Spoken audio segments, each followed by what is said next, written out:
पिछले वीडियो में काफ़ी लोगों ने रिक्वेस्ट किया था बिटकॉइन पे वीडियो बनाने के लिए। क्या बिटकॉइन कभी हैक हुआ है? बिटकॉइन के एटीएम्स भी एग्जिस्ट करती हैं?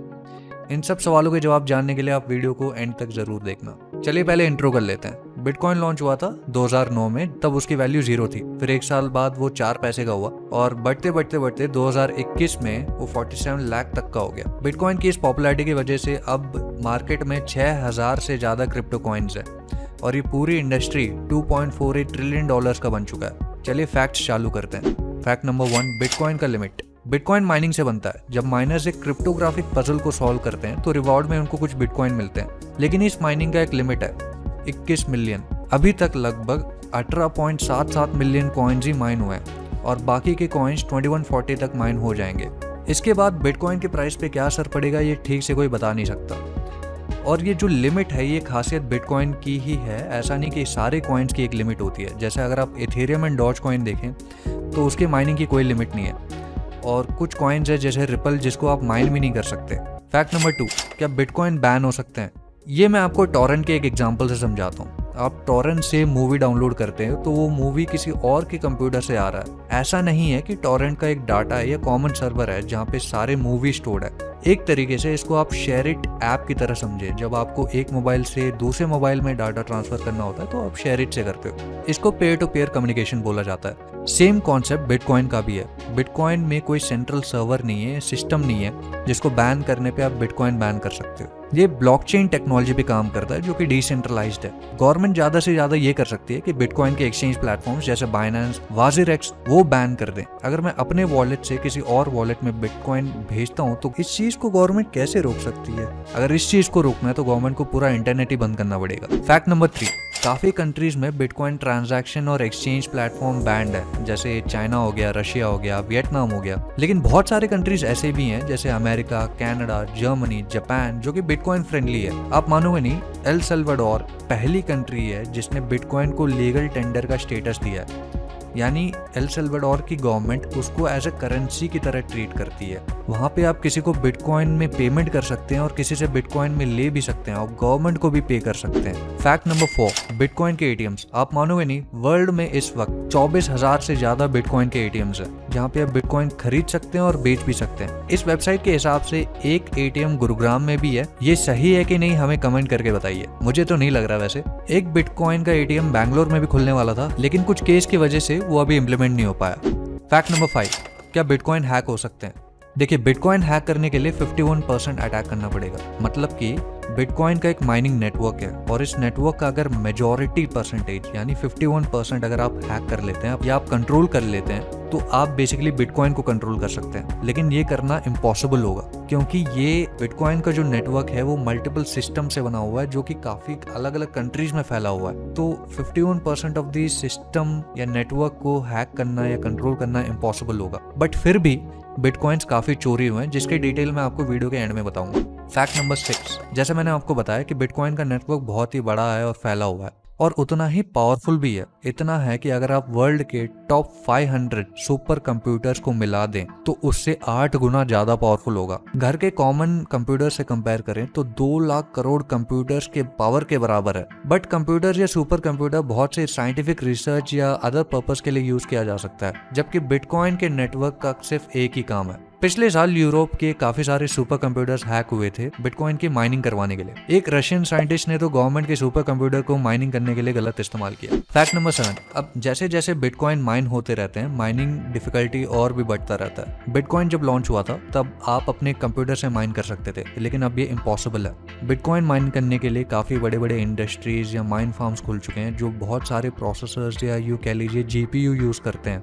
तब जाके एक बिटकॉइन माइन हो पाता है। इतने सारे सिस्टम्स को यूज करके बिटकॉइन माइन किया जा रहा है, इस वजह से एनर्जी कंजम्पशन भी बहुत ज़्यादा है। एनुअली ये जो नेटवर्क है माइन फार्म्स है वो 129 टेरावाट्स आवर का एनर्जी कंज्यूम करती हैं जो कि 160 कंट्री से ज़्यादा है। बांग्लादेश के एनुअल एनर्जी कंजम्पशन से ज़्यादा है, इवन गूगल के एनर्जी कंजम्पशन से ज़्यादा है। और इस नेटवर्क की अगर कार्बन फुटप्रिंट यानी कार्बन प्रोडक्शन की बात करें तो अर्जेंटीना जैसे कंट्रीज के बराबर ही करता है ये। इतना हाई एनर्जी यूसेज पे इवन एलोन मस्क ने भी ट्वीट किया था। इसी वजह से अब काफ़ी ऐसे ऑल्टरनेट कॉइन्स आ चुके हैं जैसे कार्डानो, रिपल, नैनो, इन सब के ट्रांजैक्शन या प्रोडक्शन में इतना एनर्जी यूज नहीं होता और ये एनवायरमेंटली फ्रेंडली है।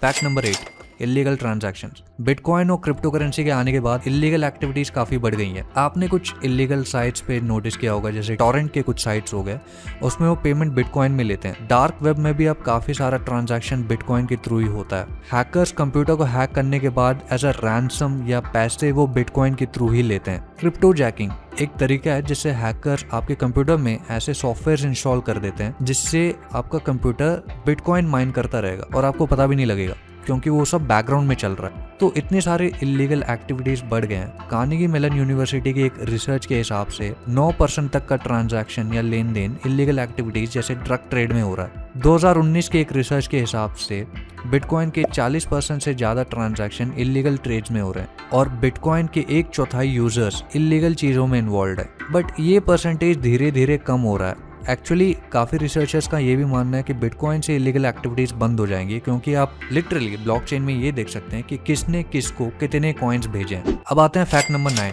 बिटकॉइन का मार्केट कैपिटल इस साल $1000 बिलियन छू गया था।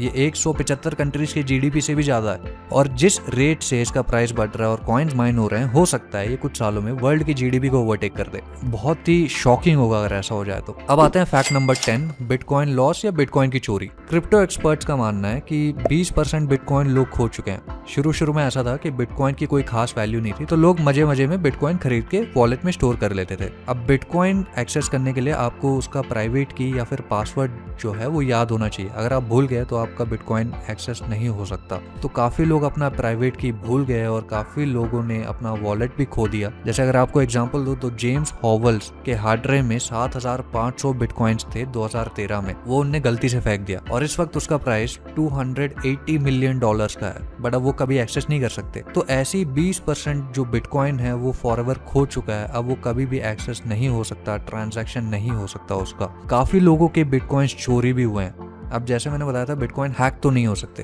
बट क्या होगा जैसे वाजिरएक्स हुआ या बाइनेंस हुआ जहाँ पे आपके बिटकॉइन स्टोर्ड है, वो साइट्स हैक हो जाए तो आपके बिटकॉइन लॉस हो जाएंगे। फॉर एग्जांपल 2012 में बिटकॉइन का नाम के एक क्रिप्टो एक्सचेंज से 43,000 बिटकॉइन चोरी हुए और 2 साल बाद 2014 में वर्ल्ड के उस वक्त सबसे लार्जेस्ट क्रिप्टो एक्सचेंज प्लेटफॉर्म था माउंट गॉक्स, जहाँ से 8,50,000 बिटकॉइन चोरी हुए। और इसी तरह से काफी क्रिप्टो एक्सचेंजेस हैक हुए और बिटकॉइंस चोरी हुए। इसलिए कहा जाता है कि आपका मैक्सिमम जो क्रिप्टो कॉइन्स है वो आप अपने हार्डवेयर वॉलेट में स्टोर करिए, पब्लिक प्लेटफॉर्म में स्टोर मत करिए, वो अनसेफ है।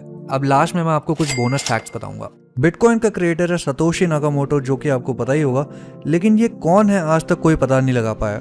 कुछ लोगों का मानना है कि सतोशी नाकामोटो एलॉन मस्क ही है और कुछ लोगों का ये भी मानना है कि सतोशी नाकामोटो कोई एक पर्सन नहीं है, बल्कि वो 4 कंपनीज का कोलैबोरेशन है, सैमसंग, तोशिबा, नाकामिची एंड मोटोरोला। इसके बारे में आपका क्या कहना है हमें कमेंट में लिख के बताइए। लास्ट में मैं आपको बताना चाहता हूँ बिटकॉइन का अपग्रेड आने वाला है टैप रूट, जो कि नवंबर तक लॉन्च हो जाएगा। ये जैसे आपके सॉफ्टवेयर के अपडेट्स आते रहते हैं या ऐप के अपडेट्स आते रहते हैं, उसको ऐसा सिमिलर समझिए। इससे क्या होगा कि आपके जो ट्रांजैक्शन की प्राइवेसी है या एफिशिएंसी है वो और इम्प्रूव करेंगी। तो ये थे बिटकॉइंस के कुछ इंटरेस्टिंग फैक्ट्स। अगर आपको ऐसे ही नॉलेज बढ़ाते रहना है तो हमारे चैनल को सब्सक्राइब कीजिए। अगर आपके पास कोई टॉपिक्स हो सजेस्ट करने के लिए तो प्लीज हमें कमेंट करके बताइए। चलिए अगले वीडियो में मिलते हैं। Keep trading.